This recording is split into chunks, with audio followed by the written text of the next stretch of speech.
Hey YouTube, it's danfhowe. Made a little trip to work.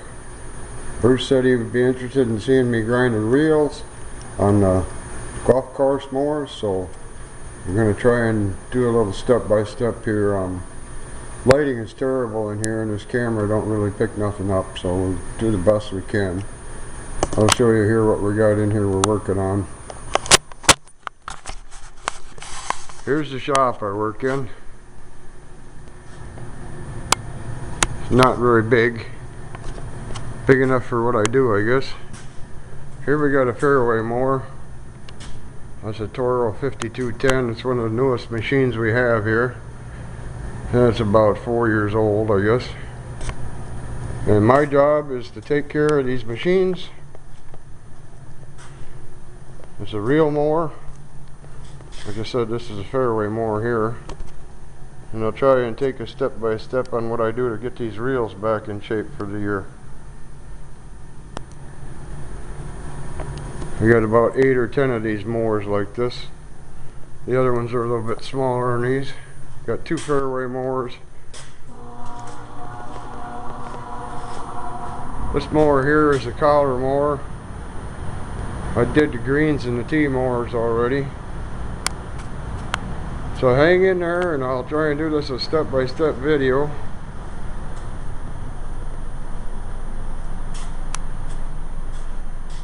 There's my reel grinder. That's what I grind the reels on. That's the bed knife sharpener. So I'll be back when I get one of these reels off. I did this one yesterday. I'm going to take that one off right now, and when I get her apart I'll start the camera again. Hang in. Okay, I got the reel off the machine. Got her rolled over here. Made this hoist for picking them up, putting them up on the bench. I used to throw them up on the bench, but getting too old and it hurts too much, so we'll get her up on the bench here. Oh, we got her chain unhooked. Gotta go up, not down.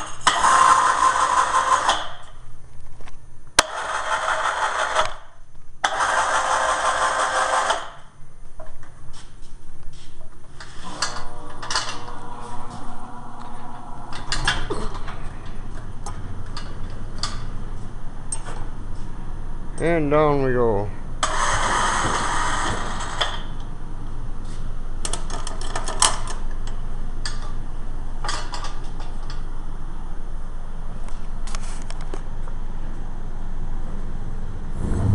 I don't know what these things weigh, but they're pretty darn heavy.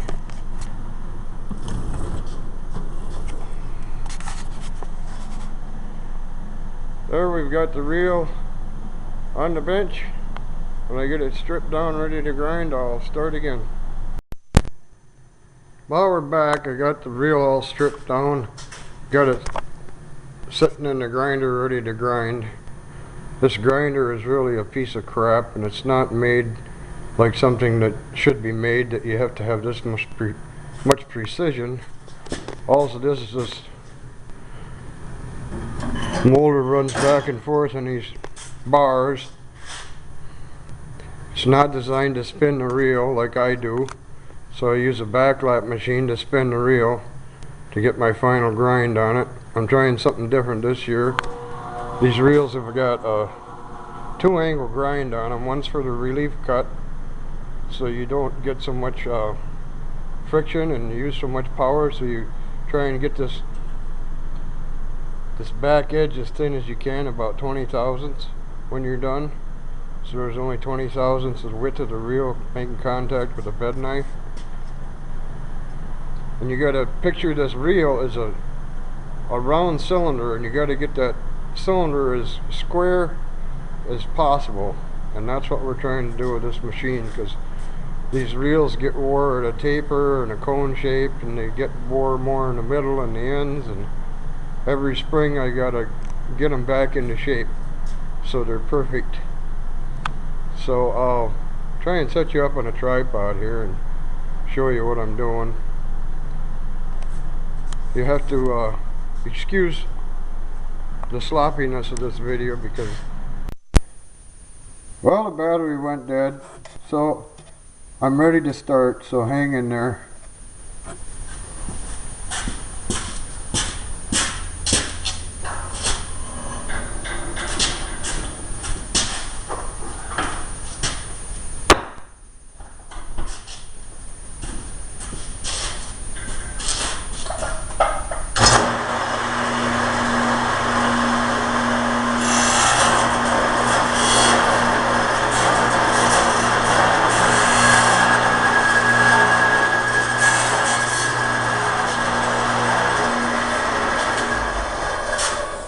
That was a bad take. Oh, let's try it again. Here we go.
Okay, I'll show you what I did here. What I'm doing is I'm grinding the back side of this off, so when I spin it, there's less metal that I have to grind this way. This is really hard to show on this, but I'll kind of try and help explain it during the way we go. This is really a hairy situation because when you're grinding like this, your grinding wheel is actually in between the reels, so you got to be really careful. Anytime you screw something up, it's a big screw up. So I'll get back to you again when I start spin grinding it. Okay, now we got it all set up. We're going to start spin grinding it. This isn't made for this at all. This goofy tool just sits on the edge here. It rolls on these two bars. This is my backlap machine. I set up to spin it. Normally you just keep doing what I was doing before and keep it till you're ground away to the sharp edge, but I can't see that that's very precise because every time you make a pass, it's not going to be round. So what I do is I spin it, and that way you know it's round because it's grinding when it's spinning. So I'll make my first initial pass here. Oh, you got to set, this machine is set up, you got to have the reel parallel this way with these bars, and then you got to have it parallel this way with the bars. So that's what this bar here is for on the top of the machine. You run that against the reel, really precise, ain't it? So here we go, on for a trail run here.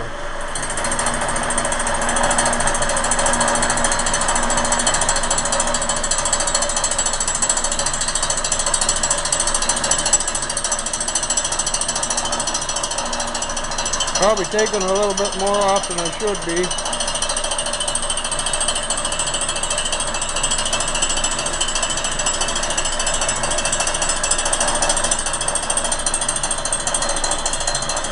A normal machine would have this an automatic feed, but I gotta feed it by hand because it's not made for this.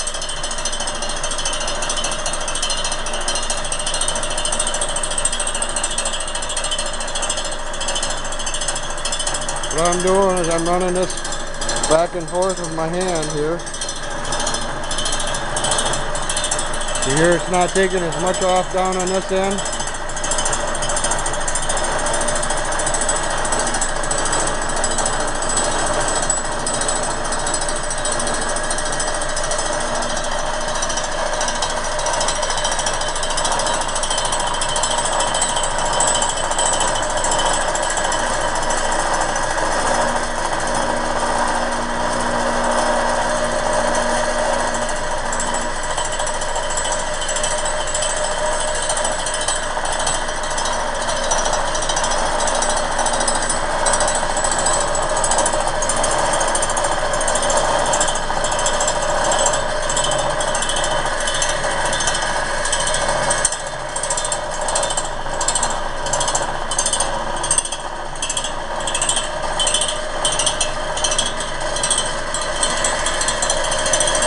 This machine is so precise that when you go back the other way, it's never the same cutoff, so you know something's moving around.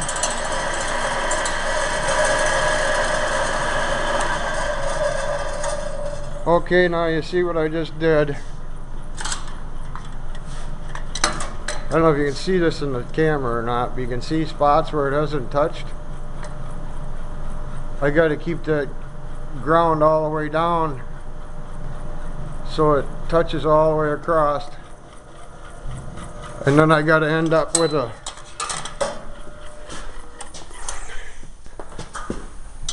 this edge here is dull and icky right now.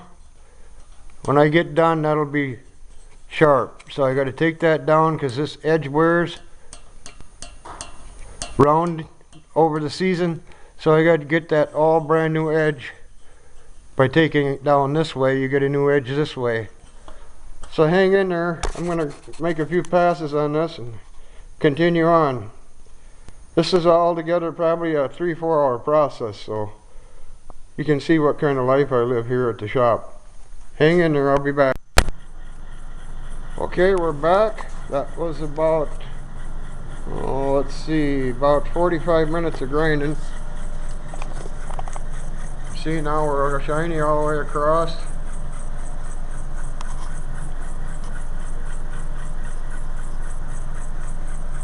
hopefully parallel with everything. Shut this off. Pour out of there. It's got a spline drive in this end. Anyway, got a good sharp edge all the way across. I don't know how good you can see anything on this. This ain't the camera for this operation, I'll tell you that. Anyway, we're good and sharp all the way across here.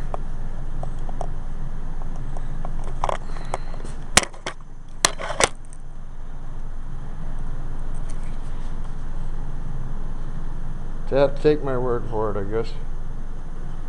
Anyway, now this edge here is too wide now. I wanted about 20 thousandths from here to here, but right now we're about 60 or 80. So now I got to set up the relief cut and do what I did at the beginning. I don't know if I can do this and film it at the same time or not. See, the grinding wheel's got a little lip on it here, and that holds the reel, and when you run it in there, it does that angle cut. I guess I'll have to shut this off. I can't do it and tape at the same time, so hang. Okay, I got my angle set up. You got this control here, runs your in and out. This control runs your up and down. It raises the grinding wheel up and down. As you can see, I got the tab on the end of the grinding wheel is holding up the edge of the reel. I'm at the angle I want. To set that up, you turn the grinding wheel by hand, and then you take a look and see what your angle is.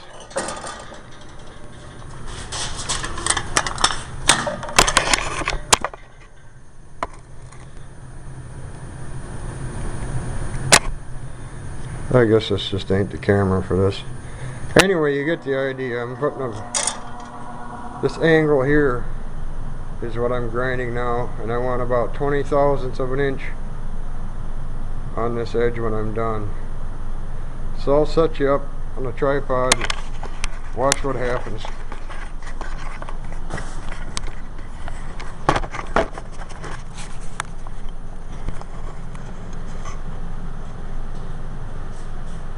Hopefully that's good enough to see what I'm doing.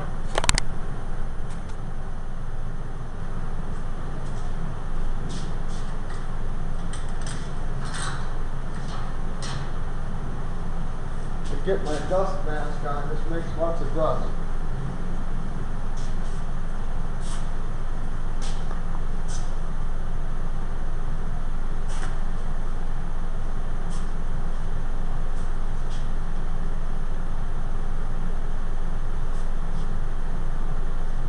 I get everything locked in position here. Okay, there we go. Should be ready to go.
Okay, that took us down to about, oh,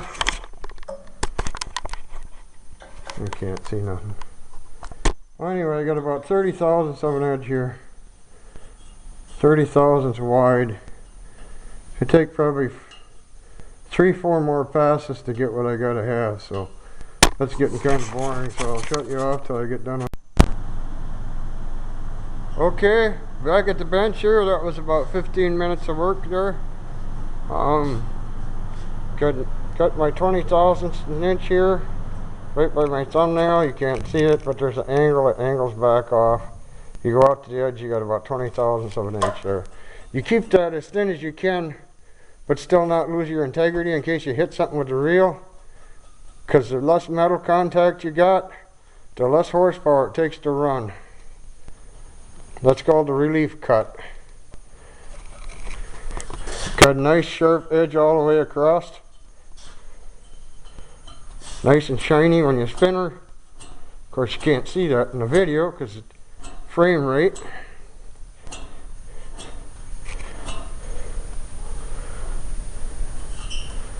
So now the next step is to get the bed knife back in shape.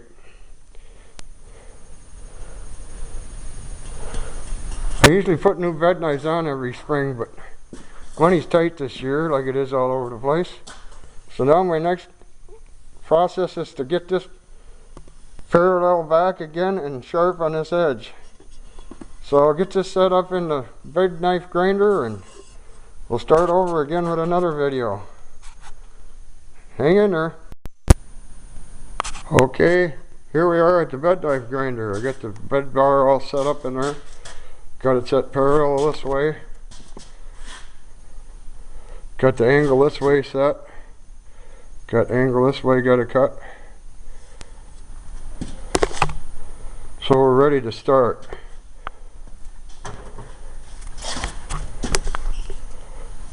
Probably should use metal marking die on this, but oops, dropped the magic marker.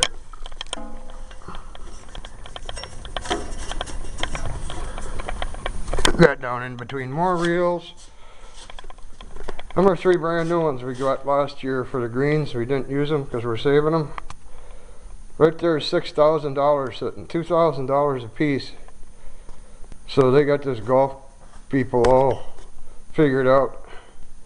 There ain't no way that $6,000 were sitting there, but and them are the cheap ones. Anyway, getting back to the bed bar, I use this magic marker. Mark this off blue all the way across. That way I can see what I'm taking off. And when it's all blue's all gone, I know I'm ready to go. And I always make one last pass with a new blue mark on there. Toro come out with carbide blades, bed knives now, so these are really hard. So I had to get a special diamond stone for the grinder. That was about 150 bucks. Anyway, we'll try a pass here and see what happens. Put the magic marker back here. Hopefully we're set right on the money. Okay, here goes. Be really careful here on the first pass. See what happens. Oh, we ain't touching nothing, so we gotta bring her down a little bit.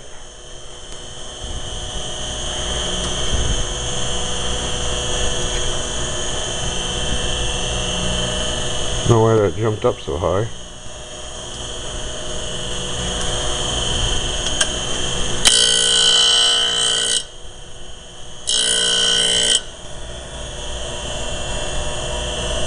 I don't know where the bed knife is there. Oh, there it is. You can see where I marked in the paint. Right in the magic marker mark. So, here we go.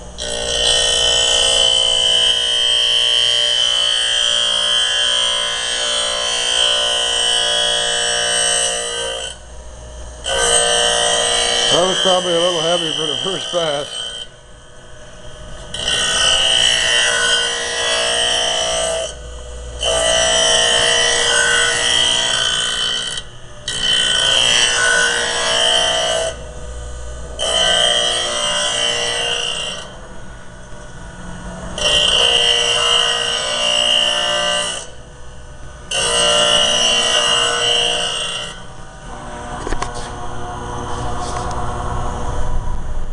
Now you can see where the blue line is here. I gotta grind that all the way down so that's all shiny bright metal. You can see that line or not. It's there. A lot of grinding to go, so hang in there, I'll be back. Okay, we're back. There's about 15-20 minutes of passing by. We got a nice sharp edge. We're shiny all the way across.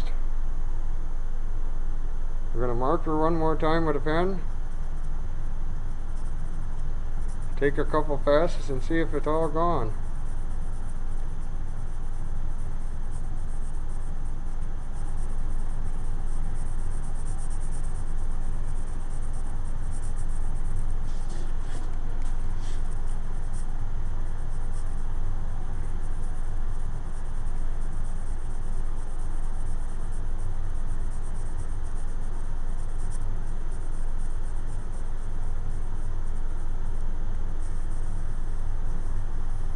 Okay, she's all blue now.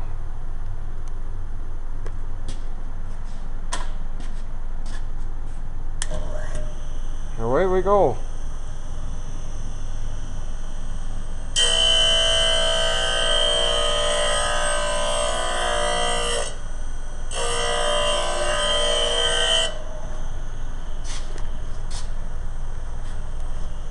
One pass, the blue's all gone all the way across.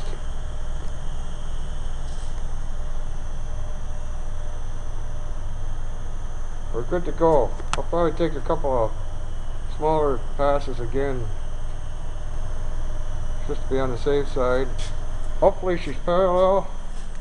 I'll get this back on the bench and get it in the reel, and I'll show you what we got done. Okay, here we are. I ate my lunch. Got the reel back on the bench. Got the bed knife mounted back in the reel.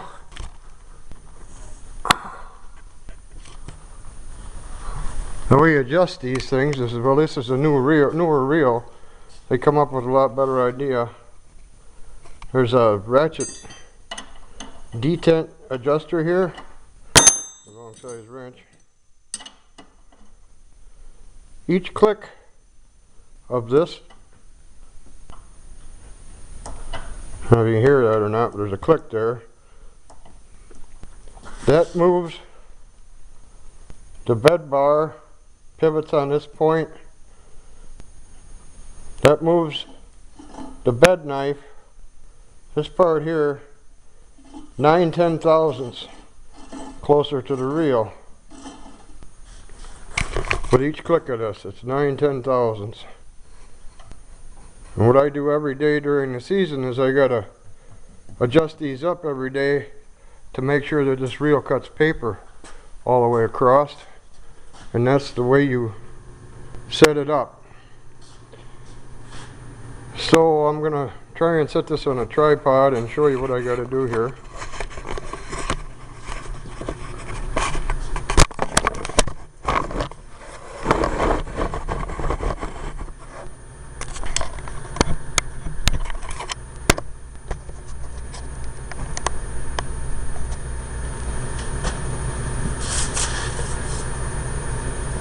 Take this piece of paper,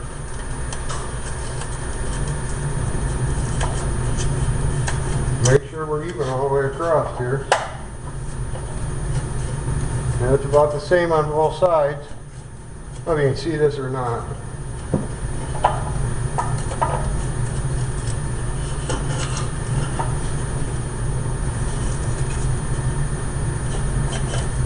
Anyway, we're good to go there. We'll crank each one down at about a click. She sounds a little rough right now. It should be backlapped. That's where the backlapper is where you take that thing I was turning the reels with over there, and you run the reels backwards, and you got a paste-like valve grinding compound. You got 80 grit and 120 grit. I use 80 grit on these heavier reels and 120 on the greens reels. That takes the roughness off from grinding the reel. It also sharpens them all summer, unless somebody hits something, like a sprinkler head or I got all kinds of magnets stuck on the toolbox here. I don't know what these are from, but I keep finding these on the greens reels. These little magnets, they must be something to do with T markers or with marking the green or something, because I got about 20 of them here hanging on the toolbox. I keep finding on the greens reels.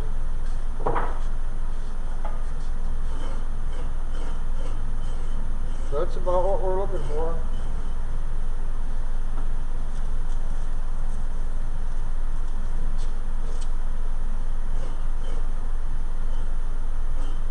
She's cutting the paper.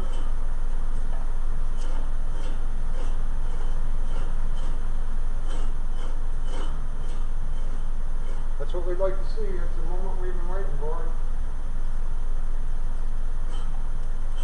Look at her cut that paper.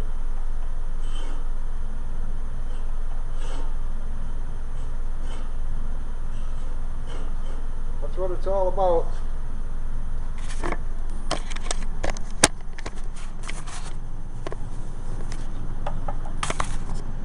So that's why we got to keep everything parallel, because this is just like a round cylinder, only it's got edges on it. Comes up and catches that bed knife.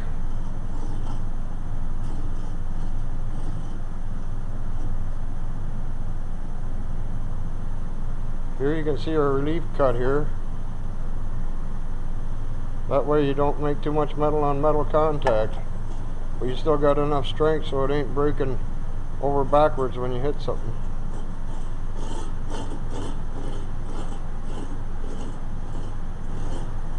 This has been kind of a condensed version of doing reels, because sometimes it involves taking the reel right out, changing bearings in the rollers.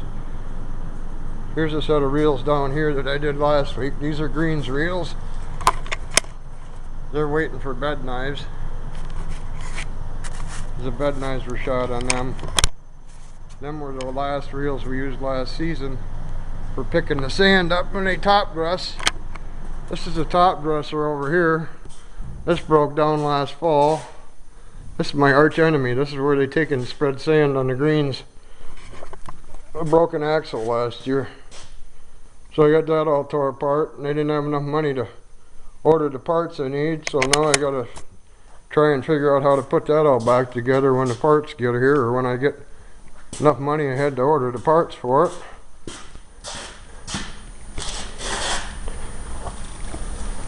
That's what kills my reels, is this top dresser. Kills the greens reels. There's that set there. So we got 3 there, 5 on the machine like this, 3 over here, 3 on this machine. After I get this reel back together, I'll take you out and show you the rest of our equipment. There's a pump for pumping out the sand traps, all irrigation supplies. That's not my department. I don't usually work too much on that. Our tractor here, little Kubota, about shot. Here's a sprayer for spraying all the fertilizer on everything. A pile of chemicals in there I gotta live with because of cold out in the back shed and they can't be froze. So hang in there, I'll get this reel back together and I'll show you how I set it up, and I'll take you out and back and show you what else I've got to work on all year. There's that hoist I made. Got an electric winch on it. That's a lifesaver there, boy. Well, hang in there, I'll be right back. Get this front roller on here and I'll show you how I adjust the reels. That's what I wanted to show you. I was going to pluck a hair out of my beard and see if I'd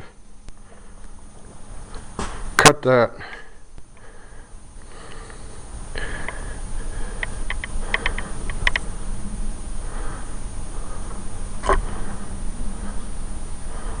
Okay, there's a hair laying in the reel. Oh, look at that. She cut her right in half. There's the hair.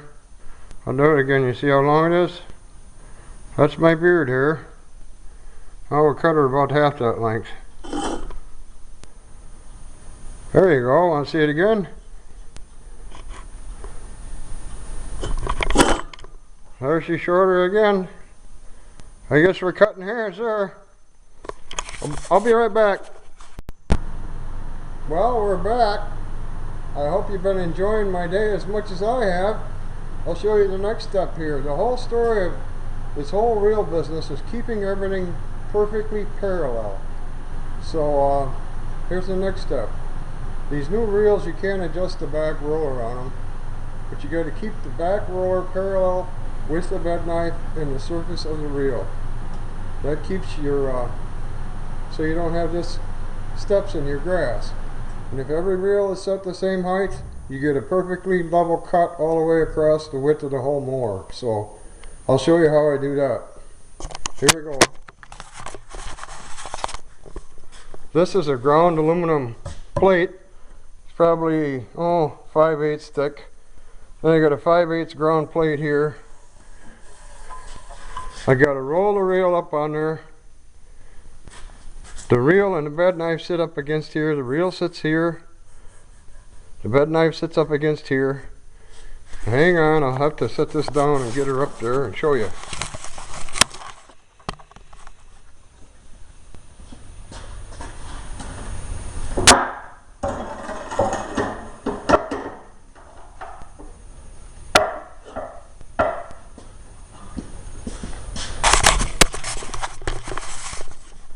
Okay, we got the reel up on the plate now. Now I got to make sure that this will pinch paper all the way across this roller back here.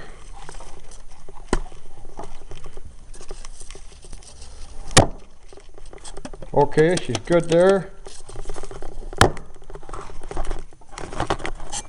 She's good there.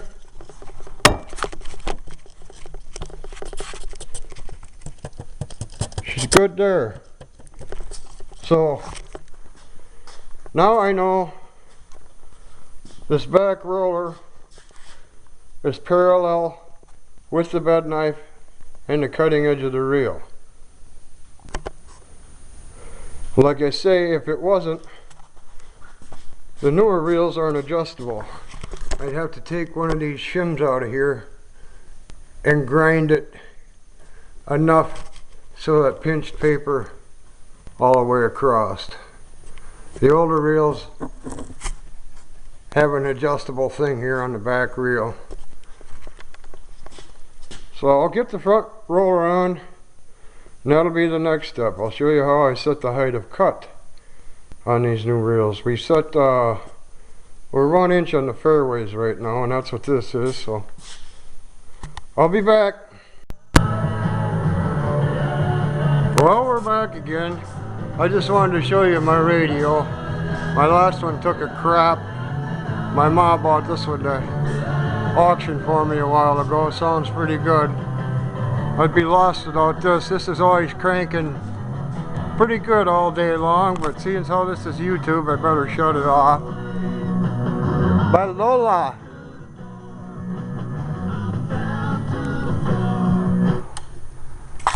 Thanks to YouTube, I can't have that on probably. Anyway, I got the front roller on, got it roughed in. This is my gauge for setting the height of cut. Let's see, we're about 2/1000ths from 1 inch height there. This ain't the camera for this job, but I thought I'd show you guys what I do for a living right now. So I'm gonna tune that in. I don't know if I can set you here and watch me do that. Probably end up with a camera on the floor.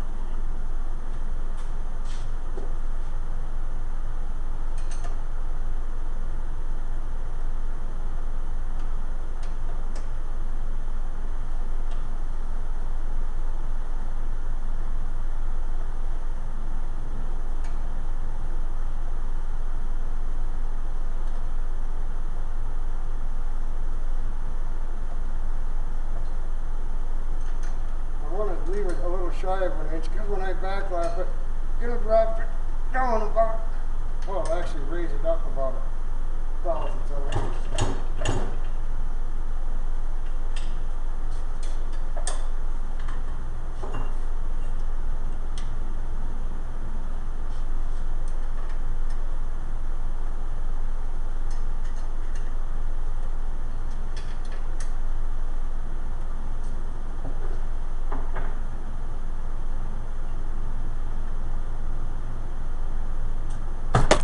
Okay, here we go again.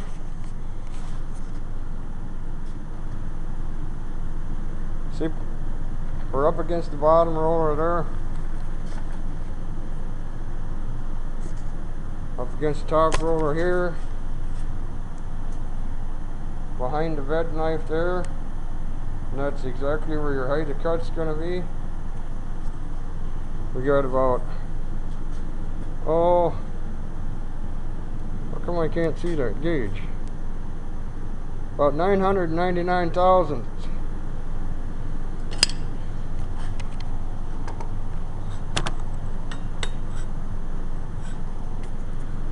And we got about 999 thousandths there. Now when I backlap that, that should be probably darn right on an inch. And that's the story of doing reels. Let's see what I say. We got 3 there, 5 here, 3 over there, 3 on this machine. Let's take a trip out back. I'll show you what we got to play with. Ain't very light back here. There's the utility cart. Got 4 or 5 of them I got to take care of all year.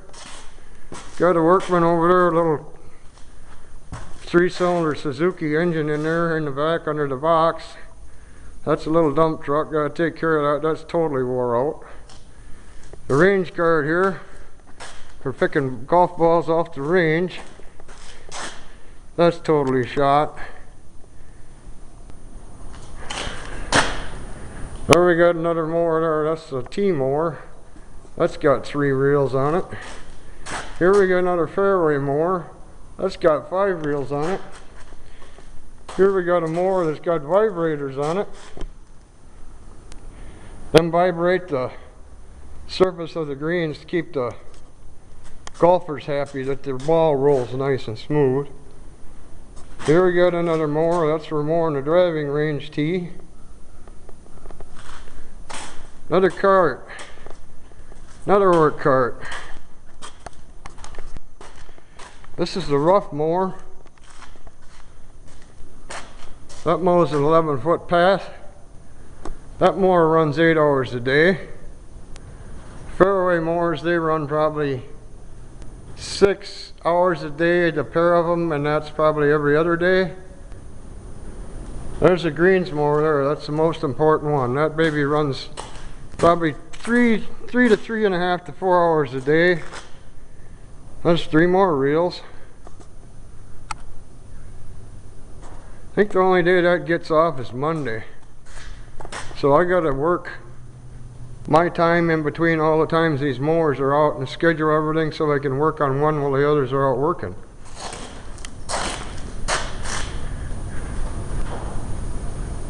Yeah, that rough mower, that's quite the machine. Big Jeff runs that. Here's Haas's machine. This is kind of a trim mower, but this mows between the rough and where the little mowers run. This is a great mower. Haas loves it. Neat thing about this is it's got 3 decks. This runs blades, and it's called a sidewinder because you run them decks about a foot off to each side of the wheels. That's kind of neat for mowing over sand traps and stuff. That should have been replaced this year, but it's not getting replaced. Nothing's getting replaced. And I got about 35 of these to take care of. I get new ones this year, but they can be a pain in the ass.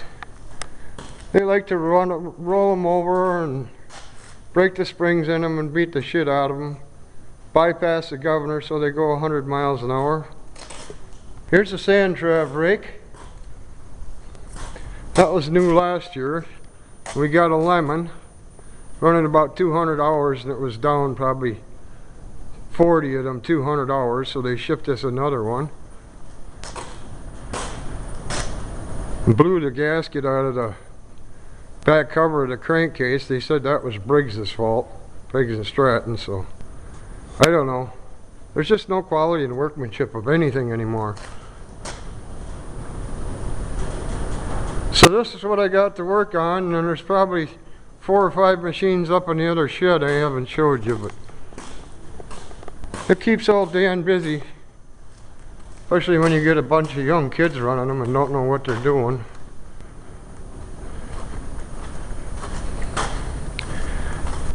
Wish it was lighter back here, but you know what we got. I want to go in the boss's office and show you just what we're mowing here.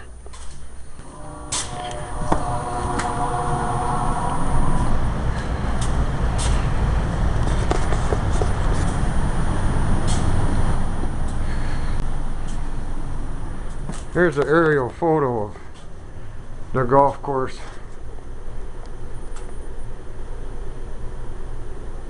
I think it's 160 acres, and every bit of it's mowed. And we got, well, you can see how big the cars are here. Them are cars.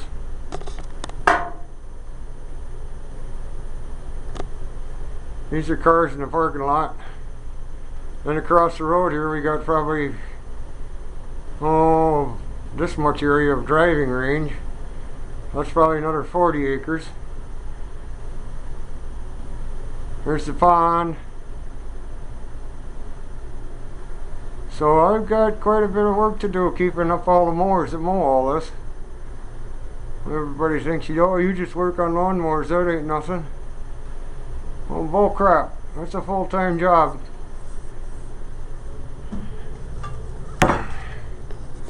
So I hope you enjoyed my day. I'll probably be back one more time before I go home.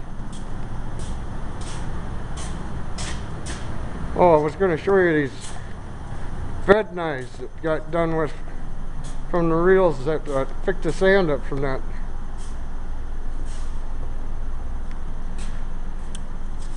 Spreader.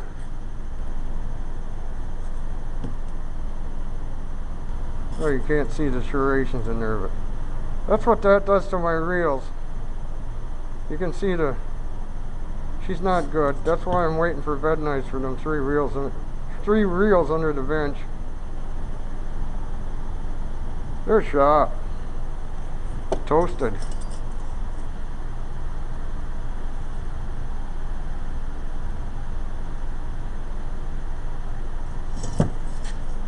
No good.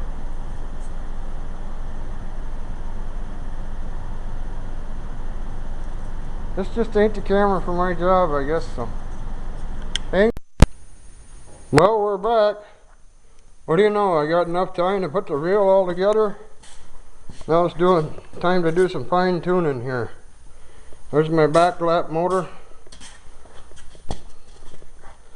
Here's my magic elixir. Turn around and get going here and do some back lapping. See, we're running the reel backwards now. Get a little magic elixir here. This is 80 grit mud. Try not to screw up here with the camera in my hand.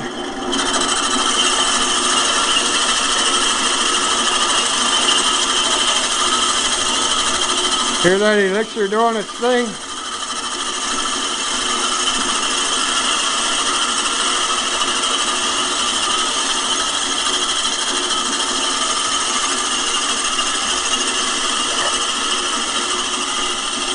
I'll let that go for a while. Oh, somebody left some paper in the reel.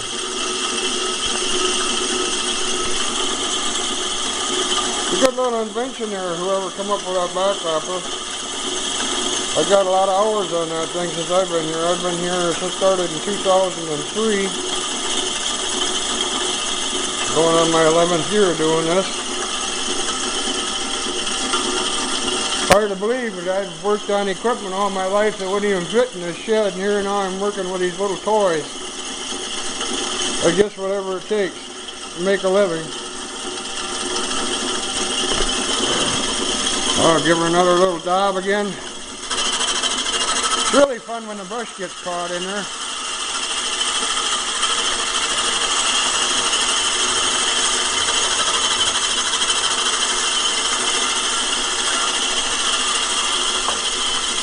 We'll let that work a little bit, and then we'll adjust her in one notch on each side. Like I said, that one notch takes that bed knife 9-10 thousandths closer to the reel, or was it 90? I don't remember. It's been a long day. Don't seem like it on the tape, but okay, she's working herself in. Now we'll take one notch up on each side here. Here, tighten up.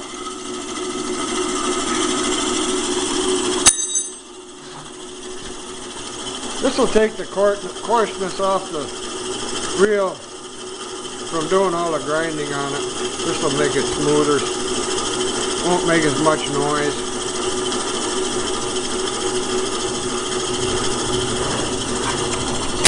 Give her another shot of elixir.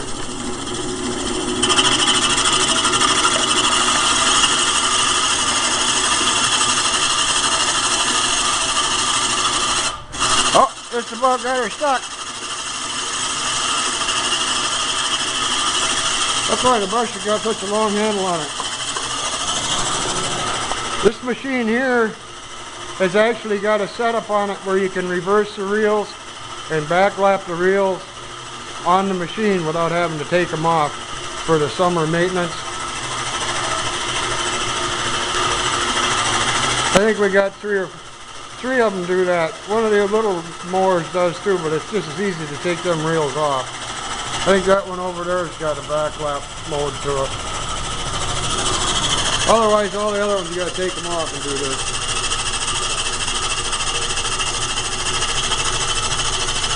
Oh, this is getting boring. I'll get back to you one more time. Finish this up. We'll talk to you later.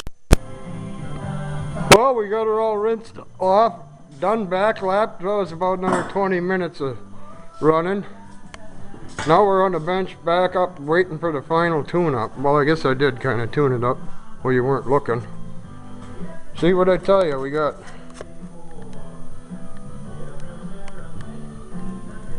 one inch on the head. You have to take my word for it.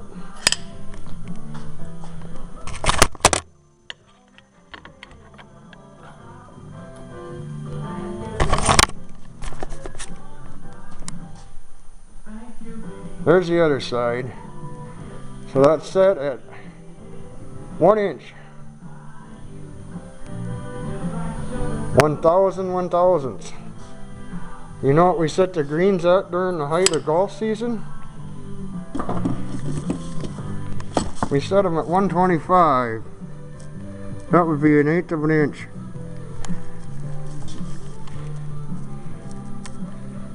That's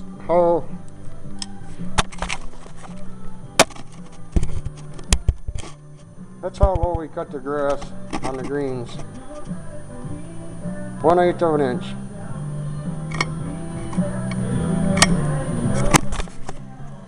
That's pretty precise, I guess. Well, shall we see what she does with the paper? I'll set you back up here on the toolbox.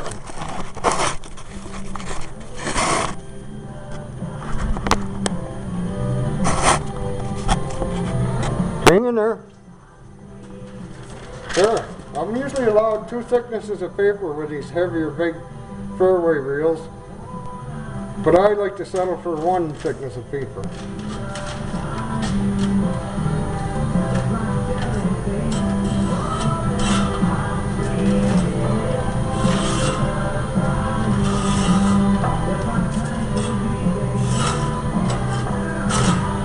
Passes my inspection.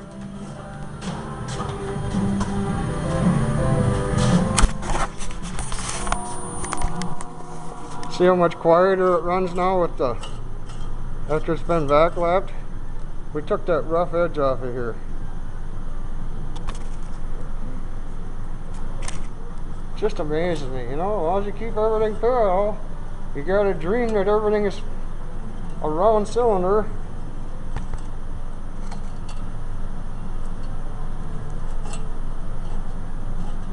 Well, there you go.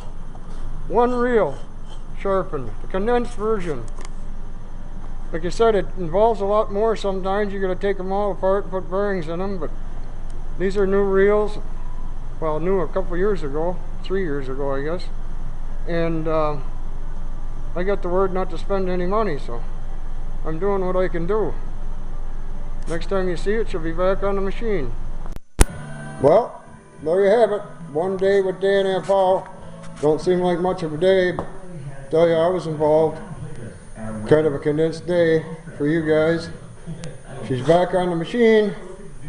3 more to go on this machine, and about 20 more to go all together.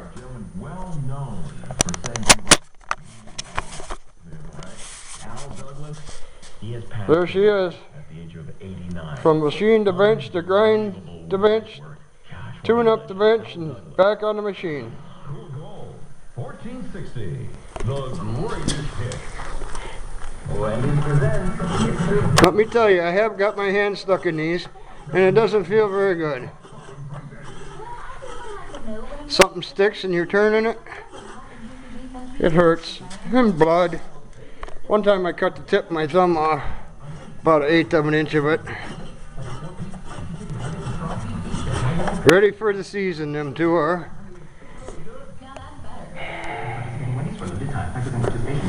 Well, time to go shut the back end up, I guess. Guess I might as well take you guys with me. Just about out of batteries. I already went through one set today. Back through the back shop.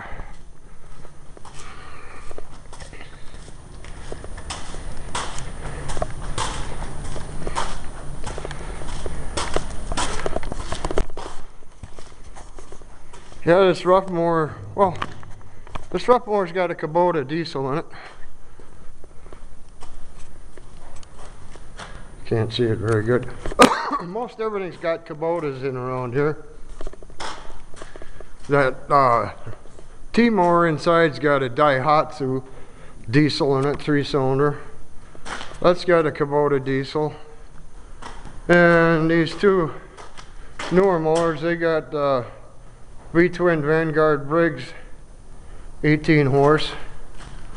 That's got an 18 horse Briggs in it. This one's got a little Kubota 3-cylinder in it.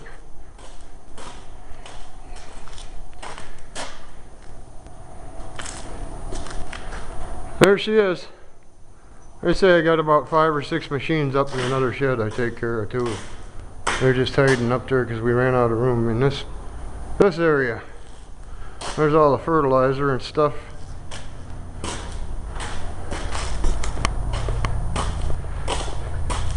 Oh, dump truck. Need a new one of them. That baby, the frame's rusted through and the cab's falling off. Here's a view of the back side of the golf course, all the old antique sheds. This place was opened up in 1957. They've been in business since then. That clubhouse was a farmhouse. They took the top story off, and so that's what that was. This was actually a farm. They never actually smoothed the fields out. The fairways are rough as a plowed field. It's so hard on this equipment. Kind of flooding out down here today. As you can see, we got some snow here too. There's the old HHR sitting waiting to go home. Snow fell off the roof on the shed. It took me 45 minutes to get in the door last Monday morning. All the snow was down in front of the service door and ice. You're ever going to build a shed, don't put no doors on the side of the stinking angle of the roof. Well, I guess we'll call her quits for now.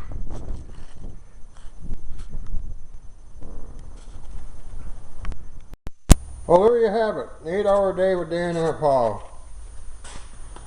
One more cruise around the shop here. And we're ready to go home. The HHR is just sitting out here waiting for me.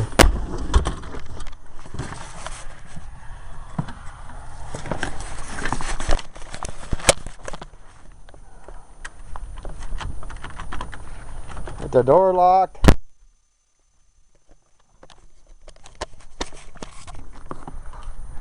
There she is saying, let's go home. I know it didn't seem like much of a day, but it was to me. Been on my feet all day. Let's see, there's the big city of Tomah over there.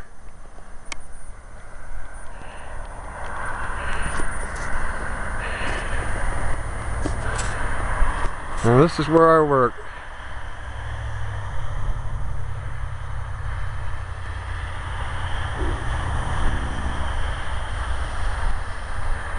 Somewhere in there's a water tower.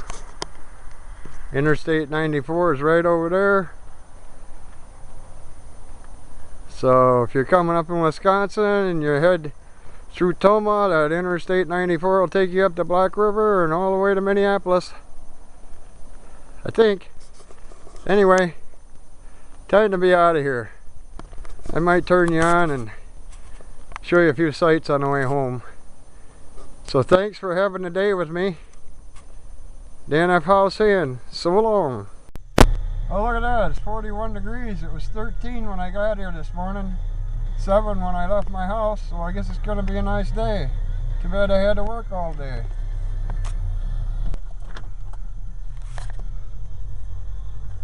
Give you a little tour of the... these golf cart sheds were built in '57 and they ain't done much to them since. That's going to be so muddy here I won't be able to get out of here probably next week. I have to park my car up here in the blacktop. There's the gazebo where they hold all the parties. All the snow. Don't look like anybody be golfing for a while.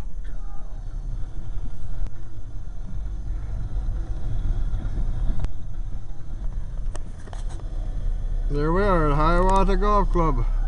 Established '59, I guess I lied. 1959 she was established. Well, time to start driving home, so take care. There we got a train, bros. I don't know if you can see him or not. There's a train coming. I'll show you the frac sand mine up here. I guess I'll just leave you on.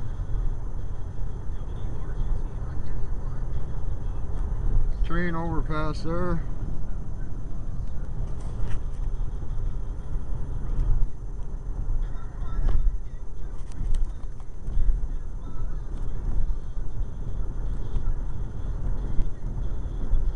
This is Highway 21 between Sparta and Tomah, Wisconsin.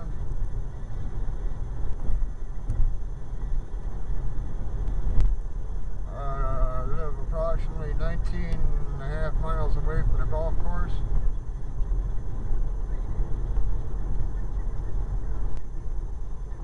Over the side of the big hill, this is Tunnel City, Wisconsin. There's 3 tunnels going through this hill. The train goes through. That train's headed right for over there. We're going to come out the other side of this hill. There's only one that's operable right at the moment. The third one is one they give up on. They caved in when they started digging it, I guess.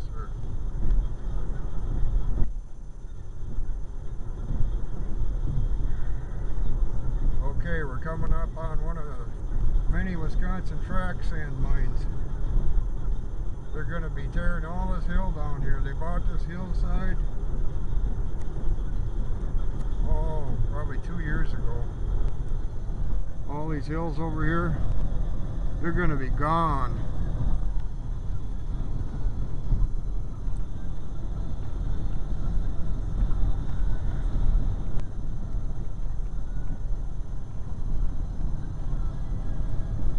there they built their own tunnel or driveway over the train tracks.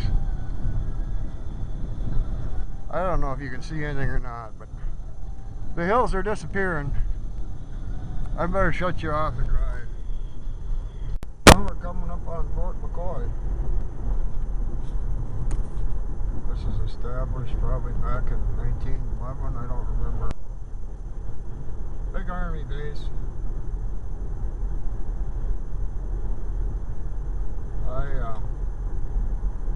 A lot of people work here. I don't know what they do. On the way to work in the morning, it's so hard to get on this road. The traffic is bumper to bumper. I think one day I counted between where I get on this Highway 21 and Tacoma, I met 185 cars. Sometimes over 200 on the way home. And they all like to pull out in front of you.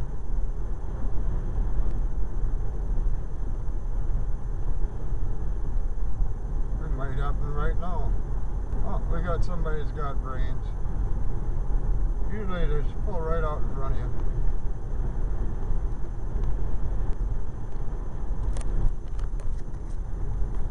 So this is one of America's waste of money time places here. Just all kinds of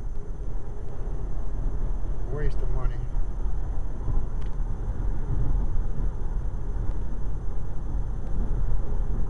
They've tightened it up quite a bit though. A lot of people have been laid off and cut back. So we got some machinery.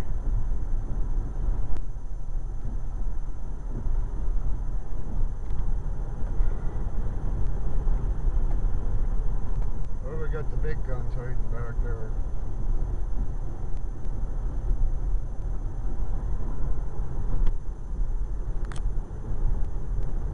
That was Fort McCoy.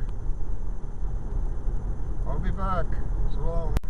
Well, this is that stretch of road that I got on the last part of the snowstorm pictures. About the same time of the day. So you can see how hard it was snowing. There's a guy waiting to pull out in front of me. Anyway, these are them light poles you could just barely see the other day in that picture. Big difference a week makes, I guess.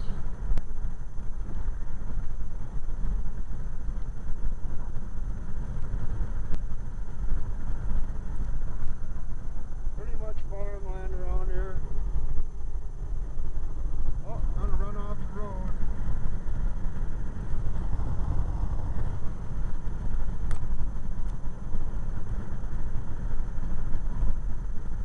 Here's that stop sign that was in the picture on the video on the snowstorm.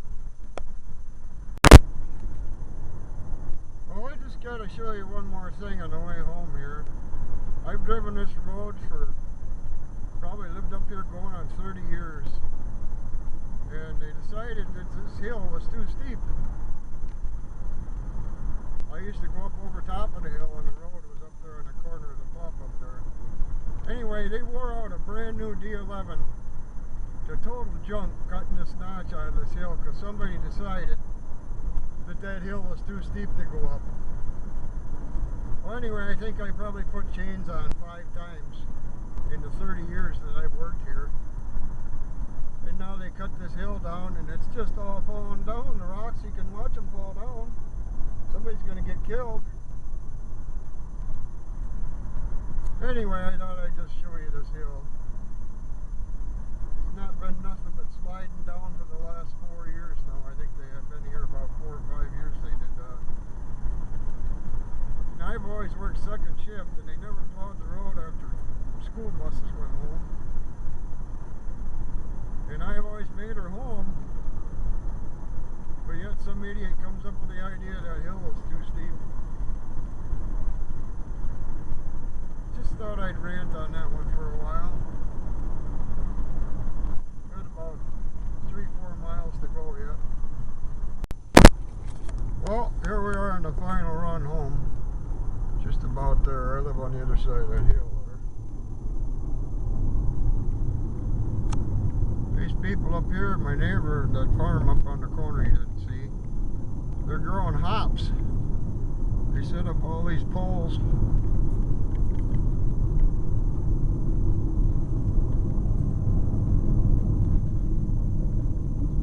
And they grow hops. Must be money in it, because they sure spend a lot of time setting them poles up. Guess they grow up them cables.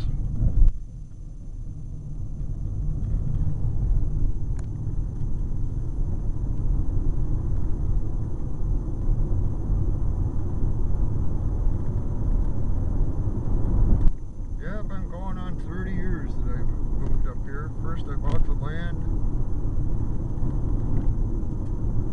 Then it took us about 3 years to get the house going, and bought a trailer house and moved up here.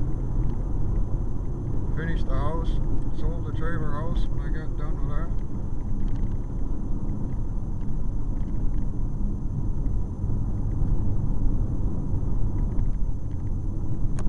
There's somebody moved an old gas station in. I think it was a Texaco station, so that looks kind of weird sitting here. He's tearing that down now. Thought that was always neat. I'd always say it's the last house by the Texaco station. Anyway, here we go, my neighbor and all his garbage.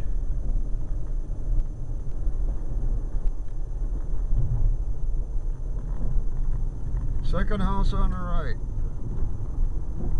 I used to own the land from right here all the way up to my driveway, but I had to sell this 4 acres to my neighbor because times got tough.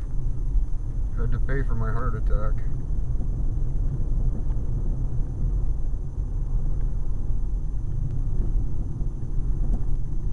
Well, here we are. danfhowe saying thanks a lot. Well, we made her home. Ready to put the car in the shed. Looks like it turned into a mud hole around here today. I can't hardly get through the driveway. At least the ice is gone, but it'll melt. It'll be back again tomorrow morning. I sure appreciate you spending the day with me.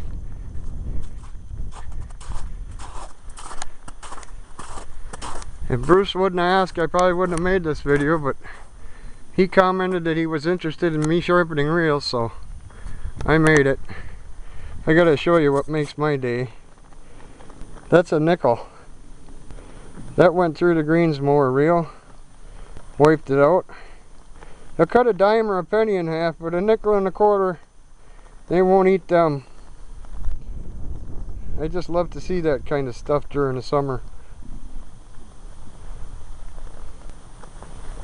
There's what they do. Penny and a nickel, penny and a dime, slice them right in half, no problem. Nickel they don't like. You can imagine the damage that does to what I just did today. It's a little nicer out here today.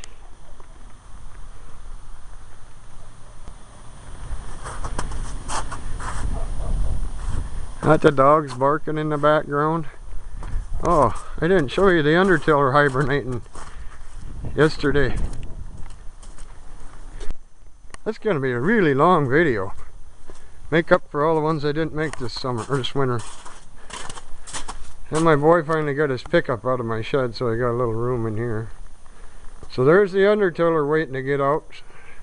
Snort around.